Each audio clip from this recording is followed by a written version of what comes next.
देहरादून से ही अगली खबर आपको बता दें, जहां उत्तराखंड में भी गैर सरकारी मदरसों की जांच होगी। सभी मदरसों की जांच वक्फ बोर्ड कराने जा रहा है। वक्फ बोर्ड की बैठक में सर्वे का प्रस्ताव लाने की तैयारी की जा रही है।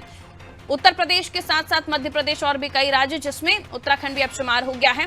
वक्फ बोर्ड अब इसकी जांच कराएगा। देखिए, मदरसे जो संचालित होते हैं वो सरकार से अनुदान प्राप्त भी होते हैं, लीगल जो खास तौर पर संचालित होते हैं, लेकिन जो इलीगल तरीके से या फिर यूं ही बनाकर चलाए जाते हैं उसको लेकर काफी खबरें सामने आती हैं। कई जगहों पर जो मदरसे यूं ही चलाए जाते हैं, जिन्हें मान्यता प्राप्त नहीं होती है, वो ठीक भी होते हैं, लेकिन कई जगहों पर ऐसे गैर मान्यता प्राप्त जो मदरसे होते हैं वहां से अच्छी खबरें नहीं आती हैं।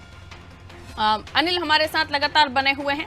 इस को किस तरह से देखें, वक्फ बोर्ड जो है अब सर्वे कराएगा कि कहां कहां जो मदरसे हैं वो मान्यता प्राप्त या गैर मान्यता प्राप्त हैं। और अब उत्तराखंड में इस मामले को लेकर, क्योंकि ये ऐसा टॉपिक है जो भारतीय जनता पार्टी का फेवरेट बताया जाता है, खासतौर पर जब हम मदरसों की बात कर रहे हों, तो क्योंकि सुरक्षा के लिहाज से भी ये जुड़ा हुआ मसला है। तो अब उत्तराखंड में इसको लेकर किस तरह की सियासत नजर आ रही है अनिल? जी पर देखिए, सबसे बड़ी बात यही है, अभी जो वो वक्फ बोर्ड है, वक्फ बोर्ड के पिछले सप्ताह ही चेयरमैन नियुक्त हुए हैं सादा शम्स, और वो जिस दिन से अपॉइंट हुआ है उनका तभी से लगातार जो है प्रतिक्रिया दे रहे हैं। अभी उन्होंने पीछे प्रतिक्रिया दी थी, आपका जो कलियर है, कलियर के क्षेत्र में लेकर के उनको कुछ शिकायत प्राप्त हुई थी कि यहाँ पर कुछ अवैध धंधे हो रहे हैं। उसके वजह से उन्होंने काफी कठोर कदम उठाए हैं, और उन्होंने कल ही यही बयान दिया है कि जो राज्य में जितने भी जो बिना मान्यता प्राप्त के मदरसे हैं, हम उन पर जांच कराएंगे और उन पर आवश्यकता पड़े तो उनको बुलडोजर भी चलाएंगे उन पर,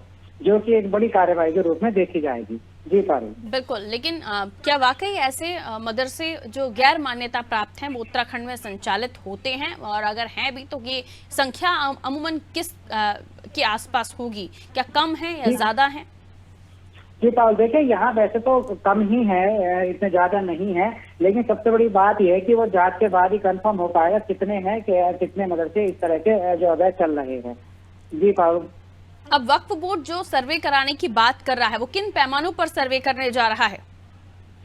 देखिए पाल, जो सर्वे होता है, सर्वे का ग्राउंड यही होता है कि हमारे जो भी मदरसे हैं बिना मान्यता के अगर चल रहे हैं तो वो अवैध माने जाएंगे। अगर उनके पास कोई सरकारी लाइसेंस नहीं है, कोई मान्यता प्राप्त नहीं है, तो वो जो है अवैध की कैटेगरी में आएंगे।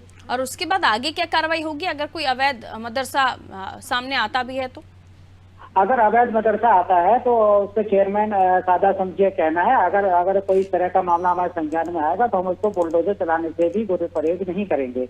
हम पूरा जो है पूरे तंत्र के साथ उसको पूरी सख्त कार्रवाई करेंगे। लौटूंगी अनिल आपके पास।